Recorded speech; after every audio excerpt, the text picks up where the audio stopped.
I'm gonna call out Jake Paul to a boxing match. Everybody tell Jake Paul we need to run that. Let's do it. Jake Paul, if you ever want it, let me know. I can't do this. I feel so bad for introducing Jake Paul to boxing. I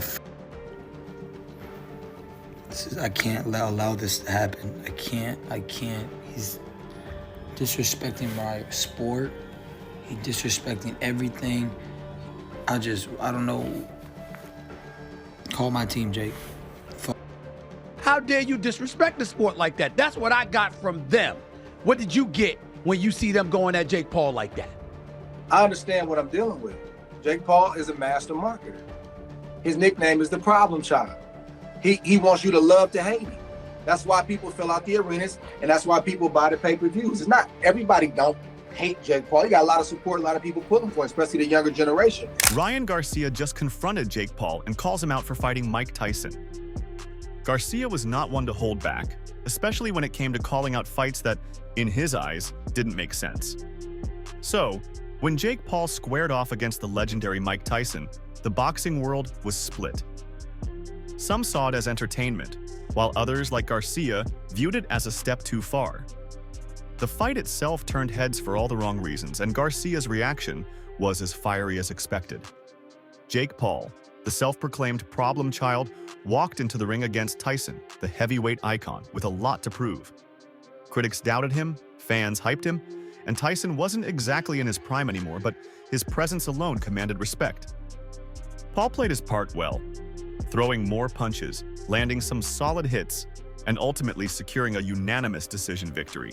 No, I was not going to watch that fight. There was no way it was going to work. Like, CNN called me. I did the show with Laura Coates. I told them going in, like, look, man, this is a farce. She's like, who do you think is going to win the fight? I'm like, it ain't going to be us. And that fight was whackness, and y'all knew that fight was whackness, but y'all got yourselves caught all up in some hype, and thereby you had to watch it. And then you're like, well, I'm not really paying for it, but you are paying for it because you pay for the Netflix and you watched it. I don't think we talk nearly enough in sport about why it is that we actually love this stuff, or why we keep coming back, and why we talk about it all the time. This fight pointed out something that I think we need to really kind of take heed of and be careful what sorts of things that we offer these companies and these enterprises positive reinforcement about, and that they keep giving them to us. Don't ever let them tell you that sports is entertainment. It's not. Sports is entertaining. Sports may entertain you, but sports is not entertainment. What was so wild about it to me was how many people showed up. Not just the people in the crowd, like the 80,000 people. The idea that there were celebrities who wanted to be there. Like, this was Fraser Ali in 1971. People actually wanted to be there and be on camera for this obvious farce. What you saw happen with that fight was a display of a product that people didn't want, because people want their sports to matter. People want their sports to be real. But despite his win, it was obvious to anyone watching that Tyson, though slower and past his glory days, still carried a different level of menace. The fact that Paul couldn't secure a knockout, even against a man in his 50s, left a sour taste for many, including Garcia. That fight I feel like it went from like, oh, Mike Tyson's gonna kill him, to like, oh, this is like sad and bad, to then like flip back being like, well, he made it the whole way though, and like now people are giving him his flowers for just standing in the ring. I turned it off. I was worried he was gonna Don Baylor himself. Remember when Don Baylor broke his knee at the first pitch? Oh yeah. Like his knees were like really. I was like, I'm not worried about his head. I'm worried about like an ACL, like a knee popping out or something like that. But it is funny though. Like after the fact, everyone was like, oh, told you so, knew it. It's like, nobody was saying that before the fight. Before the fight, it was like, there were people being like, he's old, but everyone was like, maybe. It's boxing, right? It's like, right. You have a puncher's chance. He might land one. It's the only sport, no other sport in the world would you go watch a 60-year-old do it. Right. Like, you know it, everyone's washed up. You wouldn't, I don't even think it's boxing so much as it's Mike Tyson. It's the only guy in the only sport. So, like, that I give him respect for, because, like even Dave being like, it was, I knew it. It's like, when Dave puts out $1 million bets when he like knows it. Yeah. And it's like, why didn't you? Why didn't you bet on it? Why didn't you bet on it? Why didn't you say this? Like, because everybody right before it was like, but maybe. For Garcia, this wasn't just about Jake Paul winning a fight. It was about the credibility of boxing.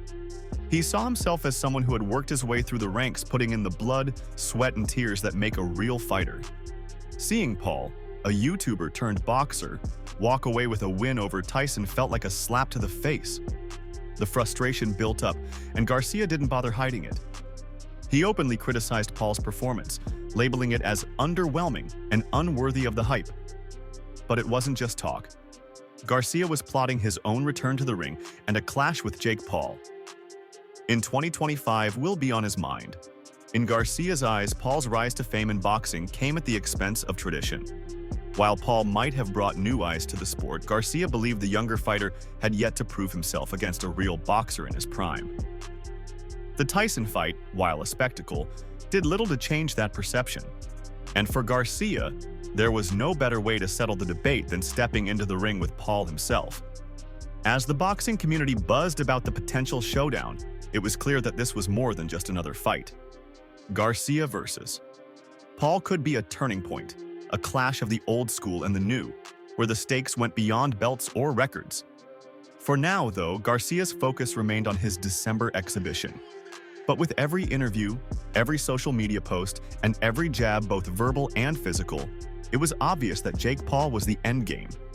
Fans believe that Ryan Garcia don't just want to fight Jake Paul. He wanted to make a statement. Paul might have survived Mike Tyson, but Garcia was determined to show the world that surviving him would be a different story entirely. Ryan Garcia wasn't one to stay silent for long. After weeks of laying low, the 25-year-old boxer decided it was time to stir the pot.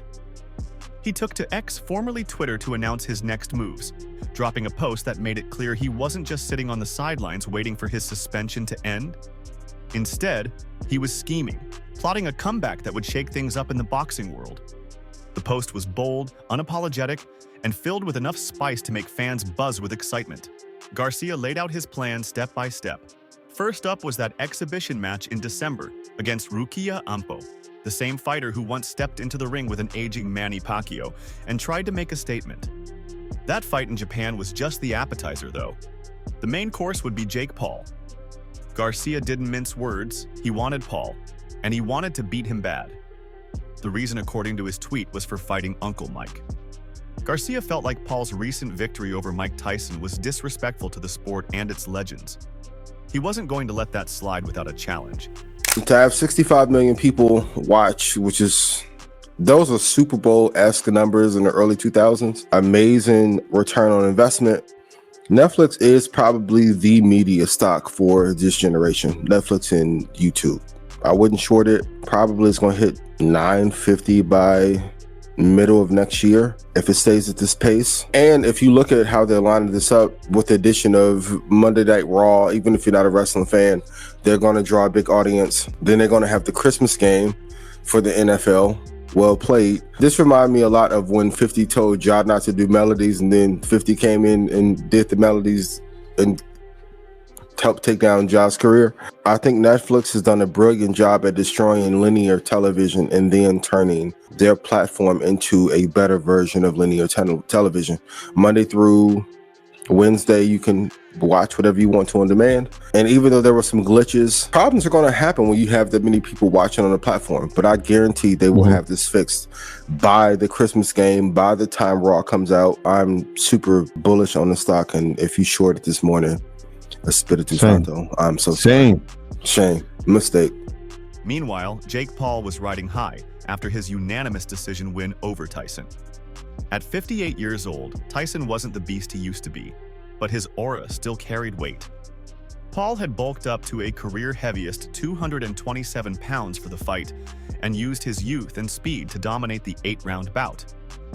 The victory gave Paul the confidence to call out names like Gervonta Davis, Canelo Alvarez, and even former UFC champion Conor McGregor. You know, selling the tickets that he sells and gaining the money and earning the money that he's earned. He's done it the hard way. So that's in one category. Compartmentalize that. If you know, he is young in the game, so I understand a level of that, right? Like you gotta work your way up. I'm not knocking all the guys he fought up to this point, but at a certain point, bro, like if you really about this, like Jake Paul calls himself the face of boxing. I can't give you that. You're a good salesman, You're a good marketer, and you sell tickets. Selling tickets And having interest when you fight is one box that you check if you want to be the face of boxing. It's a few other boxes you ain't checked yet. And one of them boxes is, man, you got to fight somebody and you got to prove yourself. You don't get to sidestep that. You can't be the face of boxing because you're a marketing genius. We know you can do that. We respect you on that. Because anytime you press Jake Paul, he brings up the numbers. We see that, man. We salute you on that. But if you want to really call yourself the face of boxing, bro, you got to get into the fire. Ain't no face of boxing. Ain't nobody that's considered the face of boxing ain't been to the fire time and time again. We've yet to see that with Jake. Right. So though we respect certain things, I can't give you that. Not gonna happen. You got to earn that. And not only that, earning it, part of earning it is also showing respect. Like, you can't sit up there and say, I don't need Canelo, Canelo needs me. That's Canelo Alvarez. You understand what I'm trying to say? I mean, that's Canelo Alvarez. Beterbiev sitting up there saying, I fight at 175 pounds. You went in the ring at, what was Jake, like 228? Beterbiev was like this, I'll fight you. Beterbiev was like, I'll fight you. He had 175. David Benavidez, the Mexican monster. He was fighting at 168. He said, I'll fight him. So I'm like, well, wait a minute. Now you got cats 50, 60 pounds lighter than you saying, let's go. And to me, that's not, and correct me if you think I'm wrong, I don't think that's about the money. I think that's about them being elite at their craft, watching this cat, thinking he's something that they don't believe he is, because as you said, you ain't been into any kind of fire. How dare you disrespect the sport like that? That's what I got from them. What did you get when you see them going at Jake Paul like that? I understand what I'm dealing with. Jake Paul is a master marketer. His nickname is the problem child. He wants you to love to hate him. That's why people fill out the arenas, and that's why people buy the pay-per-views. It's not everybody don't hate Jake Paul. You got a lot of support, a lot of people pulling for him, especially the younger generation. The problem child was feeling invincible, but not everyone was impressed, least of all Ryan Garcia. The tension between Garcia and Paul wasn't just about Mike Tyson, though. It was a clash of personalities, styles, and philosophies. Garcia, a natural at around 170 pounds, was known for his lightning-fast hands and polished boxing pedigree. Paul, on the other hand, had built his career on controversy, starting as a YouTuber, and now boasting wins against retired MMA fighters and an aging legend. KSI News were the first to report that it wasn't just an ulcer and it was blood clots, and that channel got made fun of. Like, oh, you're a credible news source, but he was right. And Mike said that in his statement yesterday, that he nearly died when they cancelled the fight last time. So there were a lot more underlying medical issues. And at that point, if not even in the first place, surely you've got to draw the line. I was vehemently against it. I don't think it was a classy thing. And this isn't anything to do with Jake Paul, like in terms of, oh, you know, we're gonna shit on Jake Paul, this and that. I'll get to the positives of that event in a second. But it's about my love for Mike, and a guy who, you know, we all looked up to, people my age anyway, and saw, yeah, as a boxer, that is, you know. I know he had his trials and tribulations, and he's overcome them, and he's become a peaceful, philosophical guy who's expressing himself quite peacefully these days. And the things he achieved, the terror he instilled in people when he'd come to the ring, that legacy. And I know he's just said on that interview he doesn't believe in legacy. That's a great interview with Jesse. It was really funny, especially the poor kid, you know. She was not expecting that. But you know, for Mike, I think, look, God bless him. He went in there, respect to him. It shouldn't have happened. It wasn't a morally correct fight, in my opinion. You know, you've got to draw the line somewhere. But in terms of the production visually, best I've ever seen. For Garcia, the path forward was clearer. He had unfinished business in boxing and saw Paul as a perfect target to make a statement. The size difference doesn't bother him. If anything, it motivated him. He saw Paul's bulk as more of a liability than an advantage, a sign of a fighter relying on size instead of skill. It was rooted in years of training, a strong amateur background, and a professional record that spoke for itself. To him, Paul was a pretender in a sport that demanded respect, and Garcia was more than ready to teach him a lesson. Garcia's disdain for Paul became glaringly obvious after a sparring session where he reportedly questioned the YouTuber's technical abilities. In a sport where respect is forged through years of hard work, grueling training camps, and brutal matches, Garcia viewed Paul as someone trying to bypass the system. To Garcia and many others, Paul's rise in boxing wasn't a testament to skill, but a result of his internet fame and ability to generate hype. But Garcia didn't stop there. He went after not just Jake Paul, but also his close friend and fellow YouTuber, KSI, accusing both of being culture vultures. He painted them as opportunists who exploited boxing for personal profit while failing to uphold its values. To Garcia, their flashy entrances, over-the-top press conferences, and lack of technical prowess undermined the authenticity of the sport. Even Paul's ventures outside the ring, like his involvement in social activism, were dismissed by Garcia as nothing more than performative gestures. And they're weird. That's what they are. They're controlled by the endorsement deals they got and the business deals they got, so they're scared as and they're all bitches. Them, KS lies, and they're just, bro. Who do you just say I'm lying? Have you even done your research, you weirdo?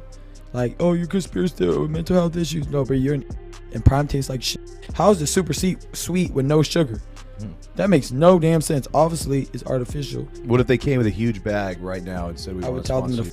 No matter what the number was? I can make my own drink and make way more money than them. I don't like them. I never liked KSI. Logan, I always liked him. He should have been like, yo, what is actually going on? Call me, because he has my number. You're making what I said invalidated. So you're helping the pedophiles and the rape because you're invalidating what I said. So yeah, it pissed me and I'm not going to stop till Prime is off every shelf. The rivalry reached a boiling point after Garcia's victory over Devin Haney earlier this year.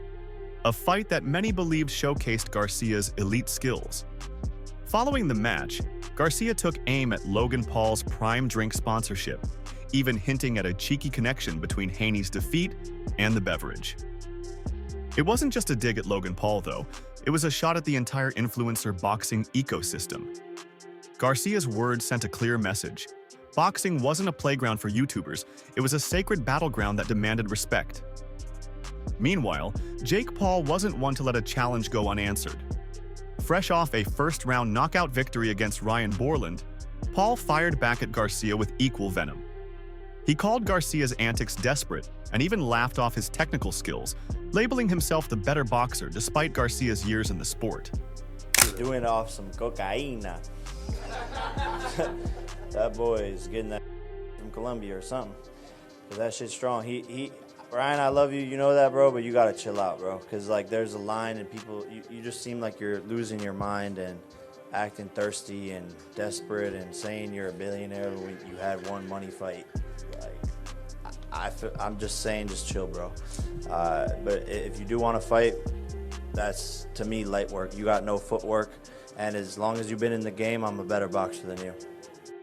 Paul, riding the momentum of his high-profile win over Mike Tyson, was brimming with confidence. The Tyson fight had been a spectacle, drawing over 72,000 fans to the Dallas Cowboys Stadium. Paul didn't just win, he dominated, landing 78 punches to Tyson's 18 in what many called a lopsided fight. However, skeptics were quick to point out that Tyson, at 58 years old, was far from his prime and questioned whether Paul's gloves gave him an unfair advantage. Fans agree that if Paul thought beating an aging Tyson made him a legitimate contender, Garcia was ready to give him a reality check. He knew that a fight between the two wouldn't be the same one-sided affair Paul had enjoyed against Tyson. Analysts would tell you that Garcia's speed, footwork, and technical precision would expose every flaw in Paul's game, while Paul has racked up an impressive 11, one record with 6 knockouts. Garcia remains unimpressed and seems determined to expose the cracks in Paul's armor. After all, Paul's decision to fight a 58-year-old Tyson, though profitable for both men, felt more like a publicity stunt than a legitimate boxing match. Tyson walked away $20 million richer and barely bruised, but the fight did little to quiet critics who argue Paul's career is built on novelty rather than merit. For Garcia, a win over Paul could be transformative. Beating the YouTuber-turned-boxer would not only redeem his image, but could also set him up for a major payday. Fans have already taken to social media, predicting that a fight between the two could even outperform Paul's fight with Tyson. His exhibition fight is a rare loophole during his suspension. Since exhibition matches aren't classified as professional contests, they allow him to stay active without violating the terms of his ban. However, this workaround might not sit well with the New York State Athletic Commission, and it's unclear how this could impact Garcia's return to professional boxing. He's already floated the idea of a 2025 fight, aiming to settle scores before his suspension is lifted. Garcia's motivation seems twofold: avenge Tyson and silence Paul's boasts for good. Remember to like the video, subscribe to the channel, and smash the notification bell. Thanks for watching.